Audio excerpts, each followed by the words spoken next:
Dear Lady Love TV. Magandang araw.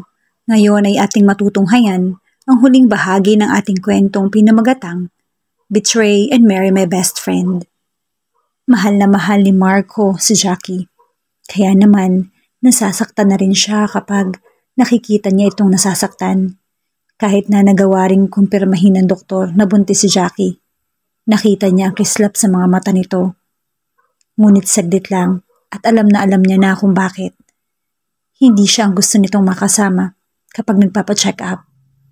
Hindi siya ang gustong lambingin ni Jackie kapag may nais itong ipabili. Kaya kalimitan ay hindi na lang ito nagsasalita. Malungkot na lang itong tumatanaw sa malayo habang hinihimas-himas ang puso nito. Nang hindi na siya nakatiis, lumapit siya rito at tinanong niya kung maaari rin bang himasin ang puso nito. Ay pumayag naman ito kahit hindi siya ang ama ng ipinagbubuntis ni Jackie. Parang walang nagbago sa pakiramdam niya. Mahal pa rin niya ito at gusto niya itong makasama habang buhay. Ay, gulat niyang tanong kay Jackie nang bigla na lamang itong humagulhol. Sa halip na sagutin siya, umiling na lamang ito. Talagang nais nitong itago na lamang kung ano bang kanyang nararamdaman. Well, kahit naman hindi nito sagutin ang kanyang tanong, alam na alam niya ang nararamdaman nito. Hindi siya ang gusto nitong humihima sa puso nito, kundi si Lawrence. Pinagsisisihan mo bang ako ang pinakasalan mo? At ikinasal tayo? Tanong niya pagkaraan ng ilang sandali. Humugot muna ito ng malalim na buntong hininga bago nagsalita. Pinagsisisihan ko na ginamit kita para takasan ko si Lawrence. Akala ko kasi niloko niya talaga ako. Akala ko rin makakalimutan ko siya talaga. Ikaw naman kasi ang first love ko. Mahal naman kita. Kaso lang, mas mahal mo talaga si Lawrence. Hindi niya napigilan sabihin pagkaraan. Pinigilan ko naman ang nararamdaman ko. Kapag nakikita kami, lagi kong sinasabi sa sarili ko na hindi pwede. Na si Marco ang dapat kong mahalin. Nagtagumpay naman sana ako. Kaso na-aksidente ako at nagka-amnesia. At lahat ng tama ay bigla ko nakalimutan. Ang alam ko lang ng mga panahon na iyon, tumitibok ang puso ko para kay Lawrence. Kahit naman alam niya kung anong nararamdaman ni Jackie, para pa rin may sumuntok sa kanya. Para kasing sinasabi noon na kahit na anong gawin niya, ay hindi niya tuluyang makukuha si Jackie. Dahil iba ang nagmamayari ng puso nito. Ayoko lang mapahamak ka. Wika niya pagkaraan. Kumunot ang noon nito nang matitigan siya. Mapahamak? Bakit ako mapapahamak? Beatrice. Wika niya. Beatrice?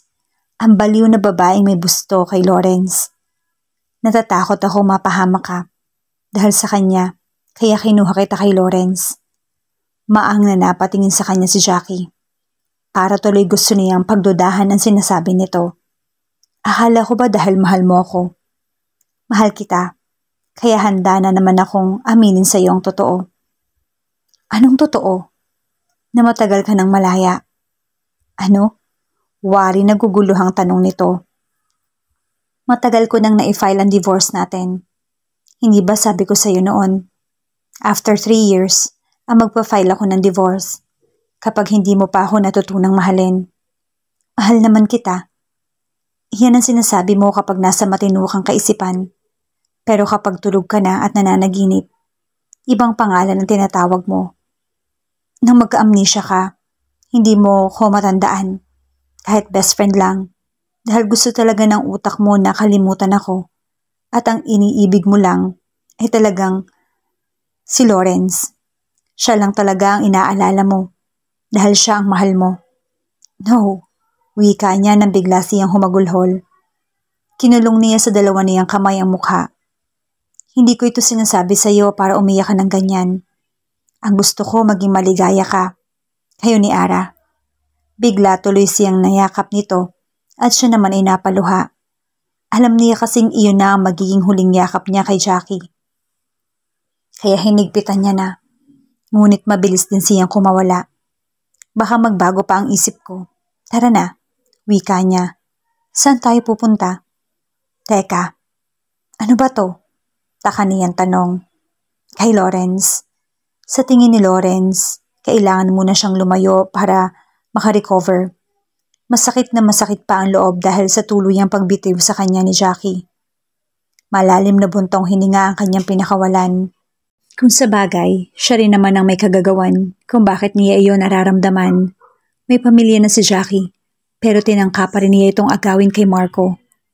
Nang magka-amnesia si Jackie, ay nakaramdam siya ng tuwa dahil wala itong ibang naaalala kundi siya. Ibig sabihin, mahal pa rin siya nito, kaya madali niya itong napaniwala na mag-asawa sila. Ngunit, hindi palaging umaayon ang kapalaran sa kanya. Dahil nang bumalik na ang memorya ni Jackie, si Marco pa rin ang pinili nito. Marahas na buntong hininga na lang ang pinakawalan niya nang maisara niya ang maleta. Kailangan muna niyang lumayo para makalimot. Ngunit magagawa ba niya? Alam niyang hindi ang sagot, pero pangako niya sa sarili. Pag-aaralan niyang tanggapin dahil iyon ang makabubuti. Iyon ang makabubuti para sa lahat. Saka kung nasasaktan man siya ngayon, alam niyang siya ang may kagagawan. Kung natuturuan nga lang ang puso, gugustuhin niyang ibaling na sa iba ang kanyang atensyon. Ngunit, alam niyang kapag ginawa niya iyon, ay sasakit lang ang kanyang ulo. Ayaw na niya makatagpo pa ng isang katulad ni Beatrice. Si Beatrice ay walang ginawa kundi tumawag at magpunta sa kanya. Nagmamakaawa na ibigin niya ito, pero kailanman ay hindi natuturuan ng puso. Si Jackie lang naman kasi ang nagmamay-ari ng puso niya. Nasubukan na rin niyang ibalin sa iba ang kanyang tingin, pero nabigo lang siya. Tanging si Jackie lang kasi ang mahal niya. Marahas na buntong hininga na naman ang pinakawalan niya. Nang maisip niyan si Beatrice, ang nasa likod ng pintuan, pero agad din niyang kinontra ang sarili, dahil kahapon pa ito umalis papuntang Australia. Sabi nga ng ama nito, maiging ilayo na lamang muna nito ang anak dahil iyon ang pinakamaiging gawin.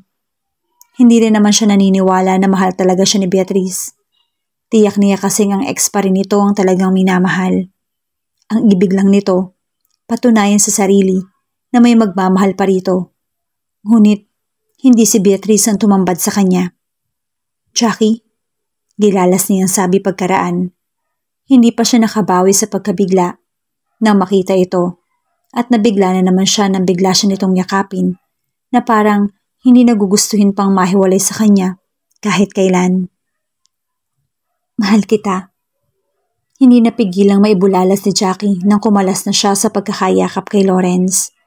Marahil, masyado itong nabigla sa kanyang presensya, kaya natuod ito sa kinatatayuan. Totoo ka ba? Tanong nito. Bilang sagot, hinawakan niya ang magkabila nitong mukha. Saka niya inangkin ang labi nito. Mahal na mahal niya talaga si Lawrence. Kaya talagang hindi niya makakaya nang makawala ito sa kanyang buhay. Jackie, wika nito matapos tugunin ng buong alab ang kanyang mga halik.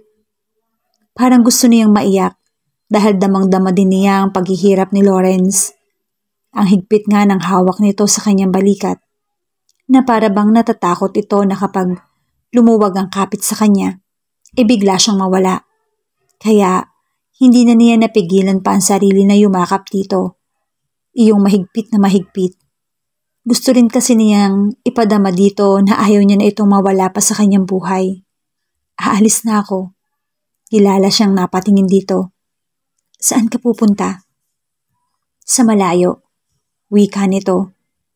Hindi niya alam kung seryoso nga ba ito sa sinasabi.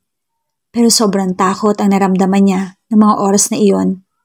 Kaya matigas ang kanyang pag-iling. Hindi ka aalis. Hindi mo ako pwedeng iwanan. Marahang tawa ang pinakawalan nito. Pero lumuwag na ang pagkakayakap sa kanya. Ito naman ang gusto mo, hindi ba? Ang umalis ako. Ang lumayo. Ang mawala sa buhay mo. Pero iba na ang gusto ko ngayon. Hindi nito pinansin ang sinabi niya. Kahit na niluwagan nito ang pagbubukas ng pinto para makapasok siya, agad naman itong umalis. Nagpunta ito sa kwarto at pagbabae may bitbit ng maleta. Ibababa ko na ang mga gamit ko nang kumato ka. Matabang nitong sabi. Ayokong umalis ka. Mariin niyan sabi. Pinakadiinan pa niya ang bawat katagang kanyang binibigkas dahil gusto niyang pumasok iyon sa utak nito. Kung hindi ako aalis, magkakaroon lang ako ng kasalanan. Hindi ako makakatagal. At iisipin ko palagi na nasa malapit lang ang mag-iina ko. Pero hindi ko sila mayakap, mahalikan at makasama man lang. Hindi niya napigilan ang mapasinghap sa sinabi nito. Talaga kasing ang sakit-sakit sa kanyang kalooban na sa kanilang dalawa, mas nakakaramdam ng paghihirap si Lawrence dahil mag-isa lang ito. Hindi mo na kailangang umalis. Bakit iiwanan mo na ba si Marco? Sa akin ka ba sasama? Magkakaroon na ba ako ng karapatan sa anak ko? Sunod-sunod na tanong nito. Nasa boses ang pagdaramdam at hindi matatawarang hinanakit. Yes, wari hindi nito inasahan ang kanyang sinabi. Kaya saglit itong natulala. Pero pagkaraan ng ilang sandali, kumunot ang noo niya. Why? Dahil inamin na ni Marco ang totoo.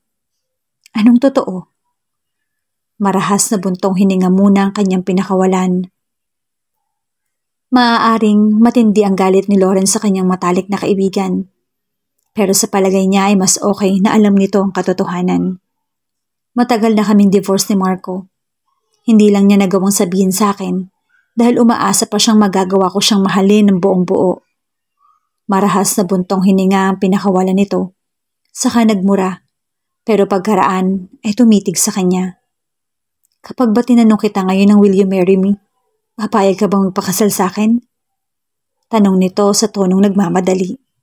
Yes, mabilis ding sagot niya. Ayaw din naman kasi niyang magbago pa ang isip nito. Oo, papakasalan kita. Gusto ko sa lahat ng simbahan. Wika nito. Manghasi ang napatingin dito. Ang iniisip niya kasi ay nagbibiro lang ito. Kaya naman nagpakawala siya ng marahang tawa. Ngunit salubong na salubong ang kilay nito. Saka buong diing sinasabi sa kanya. Ayaw mo? Biglang napalis ang pagkakangisi niya. Sa tono kasi ng panalita ni Lawrence, ay parang sinasabi nito na kung ayaw mo di wag. Nakaramdam tuloy siya ng pagkataranta. O ka naman kasing sa lahat ng simbahan. Maigi iyon para hindi mo ako matakasan.